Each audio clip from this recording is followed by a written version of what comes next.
Hello दोस्तों, मैं ललित पटेल आपका अपना इंडी चैनल में हार्दिक स्वागत एवं अभिनंदन करता हूं।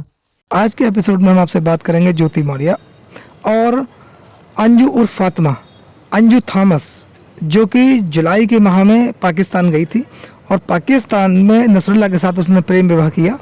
यानी कि विवाहित जीवन होते हुए भी, दो पुत्रियां होने के बावजूद भी अंजू थॉमस ने पाकिस्तान जाकर नसरुल्लाह के साथ प्रेम विवाह किया और हिंदू धर्म छोड़कर मुस्लिम धर्म ग्रहण किया और फातिमा बन गई। दोस्तों, उसी प्रकार की गलती ज्योति मौर्य ने की, ठीक उसी प्रकार की, क्योंकि यही विवाहित महिला हैं, इनकी भी दो पुत्रियां हैं।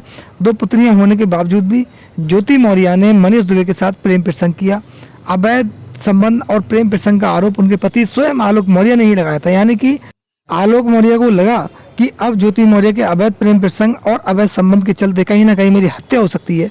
उन्हें ये प्रूफ मिले, आलोक मौर्य को ये महसूस हुआ, क्योंकि आलोक मौर्य की पत्नी ज्योति मौर्य और मनीष दुबे के बीच जो व्हाट्सएप चैट हुई थी और तमाम एविडेंस जो उन्होंने दिए थे मीडिया के समक्ष, उसमें उन्होंने मौखिक रूप से भी मीडिया के सामने कहा, बयान भी दिए आलोक मौर्य ने कि ज्योति मौर्य और मनीष दुबे मेरी कहीं ना कहीं हत्या कर सकते हैं, मेरी जान को खतरा है।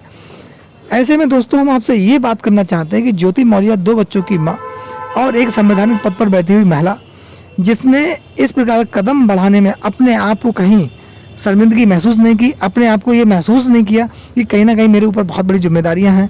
चाहे वह भारतीय संस्कृति के हिसाब से देखा जाए, उन पर एक अपनी पुत्रियों और पति और परिवार का पूरी जिम्मेदारी थी, दूसरी तरफ एक संवैधानिक पद जिसकी गरिमा रखना ज्योति मौर्य का प्रथम कर्तव्य था। लेकिन उन्होंने दोनों ही पदों में किसी प्रकार का अपना मान सम्मान न रखते हुए एक संवैधानिक पद की भी गरिमा को तार तार करने का काम किया, क्योंकि जो आरोप ज्योति मौर्य पर लगे थे वह देश और समाज हित में बिल्कुल नहीं थे।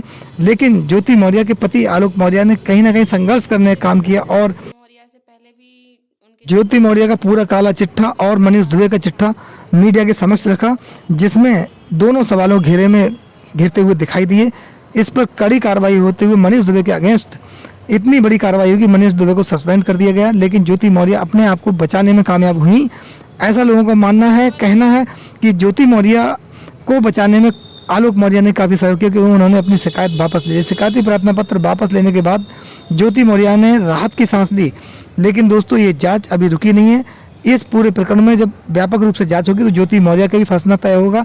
यहाँ पर ये मानना बहुत जरूरी है कि अगर आलोक मौर्य ने ये पूरा प्रकरण मीडिया के समक्ष नहीं उठाया होता और आलोक मौर्य स्वयं मीडिया के सामने नहीं आए होते, तब ये सेम घटना बिल्कुल जिस प्रकार से अंजू थॉमस उर्फ फातिमा की पाकिस्तान जाने के बाद ओपन हुई, ठीक उसी प्रकार से मनीष दुबे और ज्योति मौर्य का प्रेम प्रसंग जब परवान चढ़ जाता है, यानी कि ज्योति मौर्य कानूनी रूप से वैधता के आधार पर जब आलोक मौर्य को तलाक दे देती, उसके बाद ही प्रकरण सुर्खियों में आ पाता।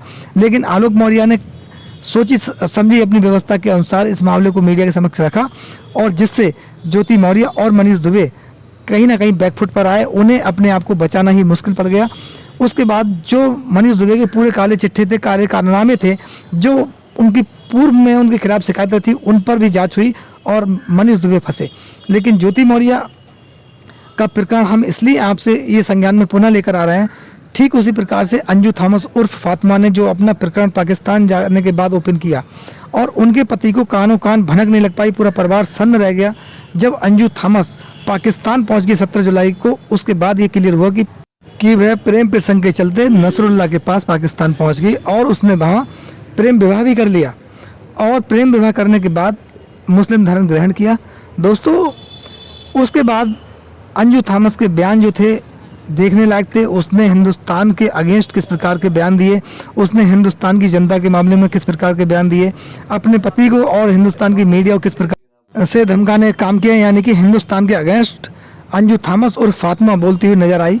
दोस्तों, ये प्रेम प्रसंग, अवैध प्रेम प्रसंग, अवैध संबंध, इसे हम कहेंगे जो अवैध प्रेम प्रसंग, इसलिए क्योंकि इन्होंने लीगल प्रोसेस नहीं अपनाया, चाहे वो ज्योति मौर्य हो चाहे वह अंजू थॉमस हो। ज्योति मौर्य तलाक लेने के बाद, अपने पति से अलग होने के बाद, उसके बाद चाहे प्रेम प्रसंग या फिर कोई भी संबंध, किसी प्रकार का कोई आरोप उन पर लगता तो अलग बात थी। लेकिन अपने विवाहित जीवन में रहते हुए, अपने बच्चों के साथ रहते हुए, अपने परिवार के साथ रहते हुए ज्योति मौर्य ने जिस प्रकार कृत्य किया, ठीक उसी प्रकार से अंजू थॉमस ने तो सरहद ही पार कर दी। यानी कि अपने बच्चों को छोड़कर उसे बच्चों और पति और अपने परिवार से किसी प्रकार का मोह और किसी प्रकार की हमदर्दी या सिंपैथी नहीं थी। उसने राष्ट्र के बारे में एक बार भी विचार नहीं किया।